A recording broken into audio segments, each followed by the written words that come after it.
এই নাও তোমার স্পেশাল আদা চা। নাও, ঠান্ডা হয়ে যাবে। নাও। তুমি আমাকে প্রথম এই জায়গাটাতে এনেছিলে রাজদীপ। তখন তুমি আমাকে আমার ফেভারিট আদা চা এনে খাওয়াতে।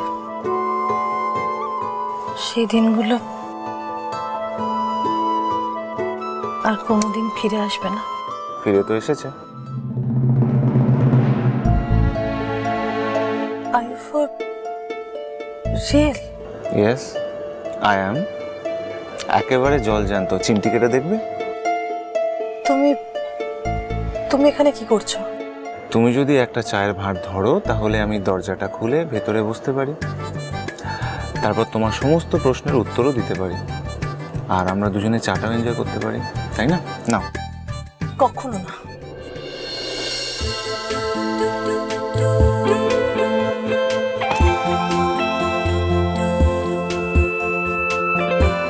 তোমার আনা চা না আমি কখনো খাবো না, কিছুতেই খাবো না আমি তোমার আনা চা।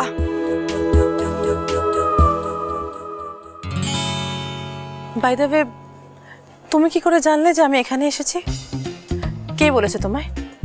আর তুমি বা আমার সঙ্গে এখানে দেখা করতে এসছো কেন? ও, সুযোগ খুঁজছিলে, রাইট? রাজদীপ, তুমি হাসবে না।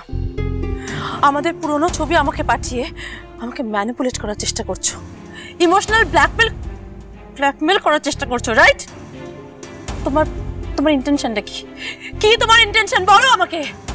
এই দেখো, আমি না দু হাতে দুটো চায়ের ভাঁড় নিয়ে দাঁড়িয়ে আছি, তো তোমার প্রশ্নগুলো, তোমার কথাগুলো কনসেন্ট্রেট করতে পারছি না। তুমি যদি একটা চায়ের কাপ ধরে নাও তাহলে আমরা দুজনেই কথা বলতে পারি, তোমারও গলা শুকোবে না, আমারও না। প্লিজ।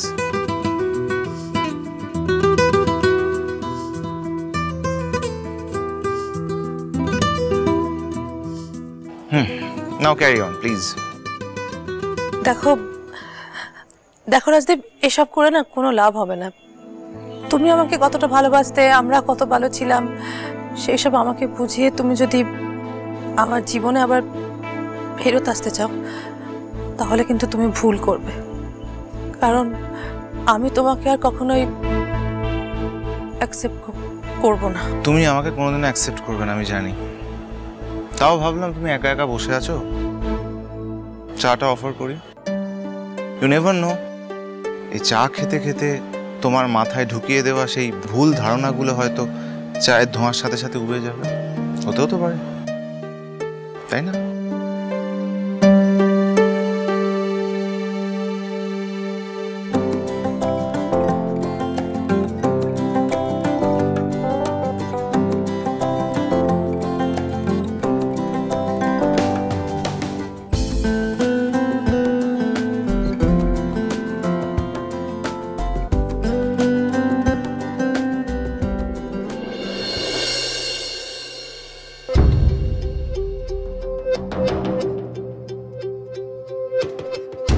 চিন্তা করবেন না, আমি সুহানার সাথে আছি।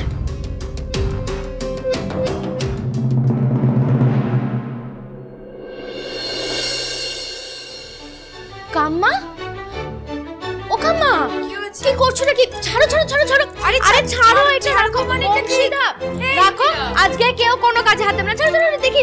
আরে বাবা ইন্দিরা, একের পর সবাই বেরোবে, সবার দেরি হয়ে যাচ্ছে। রেহানের স্কুল আছে, তিয়াশা স্কুলে যাবে। ও এইটাই তো কথা বলুনি। আরে বাবা, এইটা যদি আমরা না করি তাহলে করবো কেটা? কেন? আমার শাশুড়ি মা। আরে বাবা, ঠাম্মির লেখা চিঠিটা পড়া হলো, শুনলে না? সত্যি তো কাম্মা, এত দেরি হয়ে গেল, সবাই বেরোবে। শাশুড়ি কি করছে বলো তো ওপরে? আরে আজকে তো সবকিছু ওনারই করার কথা। তোমার কি মাথা খারাপ হয়ে গেছে? আরে বাবা, বড়দি ওগুলো কথার কথা বলেছে। তোমার মনে হয় বড়দি এসে এই রান্না বান্নায় হাত দেবে? বড়দি কিচ্ছু করবে না। কেন করবে না? নিজেই তো বড় মুখ করে বললো সব দায়িত্ব আমি নেব, তাহলে কেন করবে না? হ্যাঁ, আর করবো না বললেই হয়ে গেল। মা জননী, চাটা দাও, চাটা দাও। জীবনে প্রথমবার মায়ের হাতে স্পেশাল চা খাবে বলে বাবাও কিনা সকাল সকাল উঠে রেডি হয়ে গেছে। এই এলো বলে, আরে চাটা দাও। অর্ক, তুমি যাকে খুঁজছো সে এখনো পর্যন্ত আসে। হ্যাঁ রে, ওই আসার সময় দেখলাম বৌদির ঘরে দরজাটা বন্ধ। ও মনে হয় এখনো ঘর থেকে বেরোয়নি। বেরোয়নি? আরে মানেটা কি? আজকে দিনের শুরুটা মায়ের হাতে চা খেয়ে শুরু করবো ভাবলাম। দূর অর্ক, তুই না পারিসও বটে। এই ইন্দিরা, আমি বরং চাটা করে ফেলছি। হ্যাঁ, সকলের কিন্তু বেরোতে দেরি হয়ে যাবে, বুঝলে তো? আমি না না না না না না গাম্মা, আজকে তুমি কোনো কাজ করবে না। দাঁড়াও তো, আমার শাশুড়ি মাকে আমি ডেকে আনবো। আর অর্ক, তুমিও চিন্তা করো না, আজকে দিনের শুরুটা তুমি তোমার মায়ের হাতে বানানো চা খেয়ে শুরু করবে।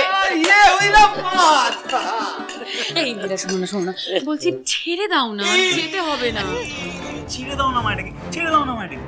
আরে যেতে দাও বৌদি ভাইকে যেতে দাও। আমিও দেখতে চাই ইন্দিরা ম্যাডাম কি করে জব্দ করে অনন্যা চ্যাটার্জিকে।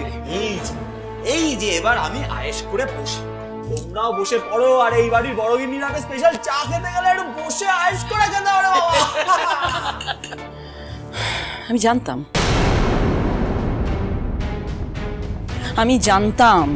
সকাল হতে না হতেই এই ইন্দিরা আমার ঘাড়ে সমস্ত কাজ চাপিয়ে দেওয়ার জন্য বাড়ির সকলের কানে মন্ত্র দেবে, কুমন্ত্রণা দেবে। আরে এক হচ্ছে আমার ছেলে অর্ক, কাজ নেই কর্ম নেই, আর কোনো কাজে লাগে না, কুলাঙ্গার একটা। মার হাতে চা খাবে বলে আদিক্ষেতা করছে, আদিক্ষেতা যত। আরে আমার হাতে চা খাওয়াটা উদ্দেশ্য না আমাকে বিপদে ফেলাটা উদ্দেশ্য, সেটা আমি খুব ভালো করে জানি। সহ্য লাগছে আমার। সকাল সকাল আপনাদের বিরক্ত করলাম বিভাসবাবু। পুলিশ এসেছে?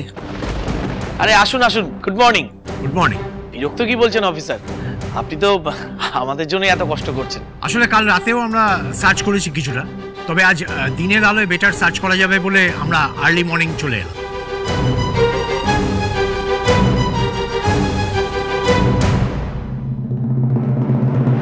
আপনি এসে গেছেন, ভালোই হলো। কোনো ক্লু পেলেন আপনি? হ্যাঁ, অ্যাকচুয়ালি ইন্দিরা ম্যাডামের ঘরে অ্যাটাক করার পর ওই ব্যক্তি বোধহয় পাঁচিল টপকে পালিয়েছিল। কারণ আসা বা যাওয়ার সময় পাঁচিল টপকাতে গিয়ে ওই ব্যক্তির হাত বা পা কিছু একটা কেটে যায়। আমরা রক্তের ছাপ পেয়েছি আর স্যাম্পেলও কালেক্ট করেছি। দেখা যাক সেখান থেকে কোনো ক্লু পাওয়া যায় কিনা। My god, police blood sample collect করেছে। ভালোই তো হলো, রক্তটা পরীক্ষা করলে তো অপরাধীকে খুঁজতেও আমাদের নিশ্চয়ই সুবিধা হবে। হ্যাঁ ম্যাডাম, আমরা চেষ্টা করছি। দেখুন অনেকটা সময় তো পেরিয়ে গেল, তারপরে স্যাম্পেলটা পেলাম, দেখা যাক কি হয়। দেখুন, চেষ্টা করছি বললে কিন্তু চলবে না, আপনাদের কিন্তু খুঁজে বার করতেই হবে। বাইরে থেকে এসে যদি কেউ ইন্দিরার উপর অ্যাটাক করে থাকে তাহলে ইমিডিয়েটলি তার শাস্তি পাওয়াটা কিন্তু খুব দরকার। আর তাছাড়া এরকম সিচুয়েশনে আমরা বাড়ির লোকেরাও তো কেউ সেফ নই না। ইয়েস ম্যাডাম, আমরা আমাদের বেস্টটা দিয়েই চেষ্টা করছি। আমি এখন আসি, আর কোনো রকম কোনো প্রবলেম হলে বা কাউকে সন্দেহ হলে আপনারা কিন্তু আমাদের ইনফর্ম করবেন প্লিজ। অফিসার, যত তাড়াতাড়ি পসিবল আপনি ব্লাড রিপোর্টটা বের করুন প্লিজ। অবশ্যই বিক্রম, আমরা চেষ্টা করছি। আসি।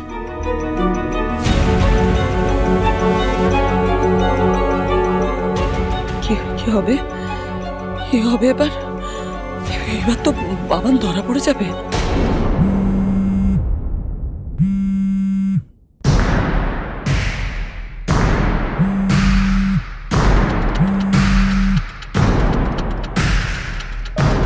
হ্যাঁ রাস্তা বলুন।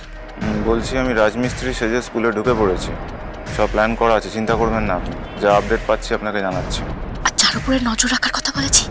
হ্যাঁ রয়েছে, আমার সামনেই রয়েছে, আমার পাশ দিয়ে যাচ্ছে, দেখতে পাচ্ছি আমি, অসুবিধা নেই, বলুন। উনি ঠিকঠাক আছেন?